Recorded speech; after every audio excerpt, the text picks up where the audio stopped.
it's a competitive conference, which is good. Excuse me, a competitive division. But I'm more worried about the emotional state of this team right now, where they go forward in terms of what they've been in the past. Well, let's see if he was over and had possession. No, incomplete. Kerry Rhodes breaks it up, and Bolden shaken up on the play. That's not good. Well, you don't want to see this late. You don't ever see this, but late in the game, in this circumstances, this is a coach's worst nightmare right now. And Anquan told us yesterday that Kurt's so good about throwing the ball where he doesn't take these kind of shots, but this is hard to avoid here. Ooh, that's helmet to helmet by Eric Smith. That should have been flagged right there. Yeah, that's going to bring about a fine, but which obviously is secondary here because he paid a price. And that's exactly why the head-to-head, not only for the receiver, but why the rules were in. Tony, did you guys have a lot of penalties on those great defenses in Baltimore? Yeah, we did. We did. I mean, I don't know if we'd let the lead, but, you got to go after them. I mean, the cadences have changed since I played, and we had that great defenses. But, I mean, teams go into a game with 4, 5, 6 different cadences. We didn't have another one. That's one for Joyner where you wonder why. Yeah. There was no doubt about it that Bridgewater was going to slide, and Mike Zimmer is hot, and you can't blame him. He is really hot. And you know what? You can't blame him. This is a dirty play. You see him starting his slide. You don't see Joyner totally pulling off. It's almost like at the end, he's trying to turn at the end, but it's too late. He's already launched. And when you see a quarterback going into the slide, everyone knows that's the universal pull off, and LaMarcus Joyner did not. The passes in college, but man, does he just need to get the monkey off his back and complete one in this game. He's on the move. He's going to run it. And belted out of bounds at about the 25-yard line. Pat White is hurt. He hasn't moved since he took that hit. Oh, he took a huge hit. Ike Taylor came roaring up from his cornerback position. Man, we just talked about Pat White being a small guy at 6 feet 190, but not afraid of contact. And watch this hit. Coming in from the right is going to be Ike Taylor. Helmet to helmet. And wow. And everything has come to a stop on the far sideline. Keep in mind, Pat White is a running back, and helmet-to-helmet hits are just part of tackling a ball carrier.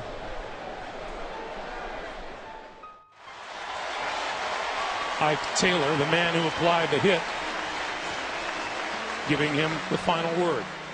From the Browns-Steelers game with a rookie quarterback, you got to get creative on offense. Josh Cribbs in the Wildcat, and you see at the end helmet-to-helmet contact between James Harrison and Josh Cribbs, clearly down and hurt. This was about a minute ago. They have just taken Cribbs into the locker room, and we're being told that he'll be.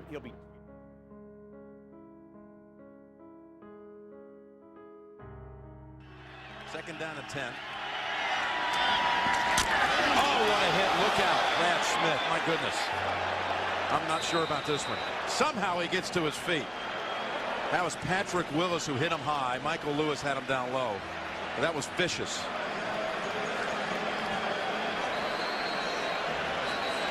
Yeah, Patrick Willis. We haven't said his name a lot today, but he knows how to find the football.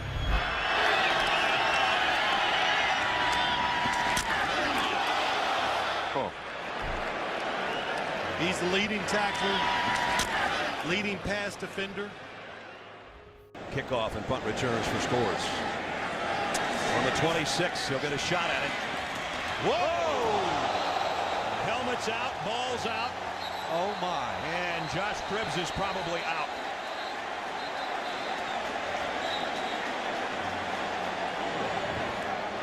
Morgan Cox made the tackle. And let's hope that Cribbs is okay. Morgan Cox is the long snapper, 46. The second hit that comes in, though, is the one that knocks the helmet off from the right-hand side. Cox was the primary. Now watch from the left here. That's Ellerby, 59. That's the hit that got him. And remember, folks, and I know everybody's saying forearm to the helmet. He's not a defenseless player. He's a punt returner with the ball in his hands. This is not a defenseless player situation. All we really care about right now is his health. And both teams are out there and worried about it. Cribbs, one of the better return men in the league, and as you can see, Nader has been with this franchise for 12 years. As Manning has Collie, and the ball's out. Collie took a vicious hit. He's still down, hasn't moved. Collie is just absolutely frozen on the field. It was a collision with Coleman and Hansen. Flag was thrown, so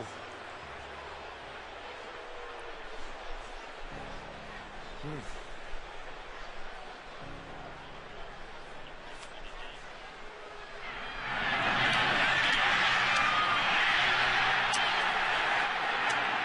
that's awful to look at. flag call. Here it is. Nobody launches. Hit below the shoulder. It would be that call there. I think a defenseless player, helmet to helmet, would be the call, Jim. But watch how violently Collie's head hits the ground. Well, he's already out. Right here. Is he already out? He's out before he hits the ground. Watch his body right here. He's down. Kurt Coleman hit helmet to helmet. That's why the flag was thrown. Ball for 32 on 3rd down and 6. Cobb in trouble, gets rid of it. Oh, big hit on Deshaun Jackson. And there is a penalty marker. Well, as a defenseless player, Dante Robinson down as well. man, I don't know how you take this out of the game of football. I don't know if there's anything you can do. They've implemented the rule. It's hard for the player. Thank goodness it looks like it's on the shoulder more than it was helmet to helmet. 23, defense. Hit to a defenseless receiver. 15-yard penalty. First down. Both teams tending to Jackson and Robinson. Another look at the hit.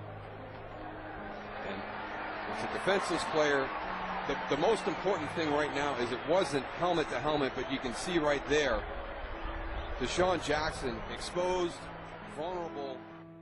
Backing off the blitz, giving McCarron time, goes underneath, and he is smashed. Shazier lays out Bernard, and Shazier comes up with the football, whistles. Shazier takes it all the way to the goal line, but they have whistled the play dead, and meanwhile Bernard has barely moved. He launched himself, used the top of his helmet, but Bernard has caught the ball, turned, so that's why no flag was thrown, probably.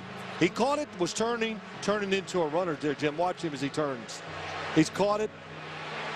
Uh-oh. Look at that. Look at midfield here. Jeremy Hill's about to take on 4 Steelers.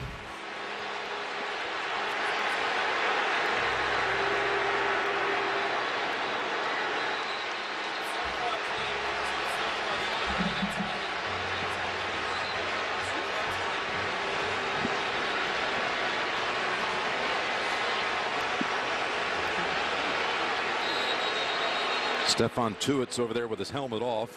So is Timmons and a couple others, and that had the potential to be a whole lot worse. As far as that breaking into something no one wanted to see.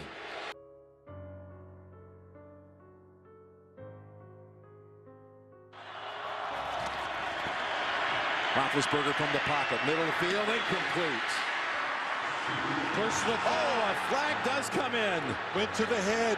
Lewis Harris is going to be flagged for this on the hit on Antonio Brown, and it's going to put the Steelers in field goal range. Burfict was in there too. Burfict is coming across the field. I saw it. I thought it was him. Yeah, and I know that they both were in on the coverages at 55 or 37. Personal foul, defense number 55. 15-yard penalty. Automatic first down. Perfect in the end. Definitely took the shot to the head. You could see it live. Marvin Lewis, before this drive started, was talking on the sideline the whole time. It seemed like to Vontez perfect, and yes. Oh my goodness.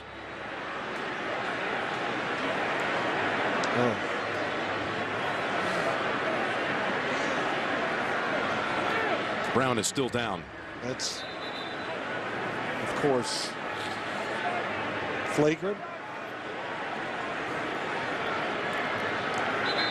Out of control. Out of control. It's going to be everything. That's going to be suspension, fine. With you.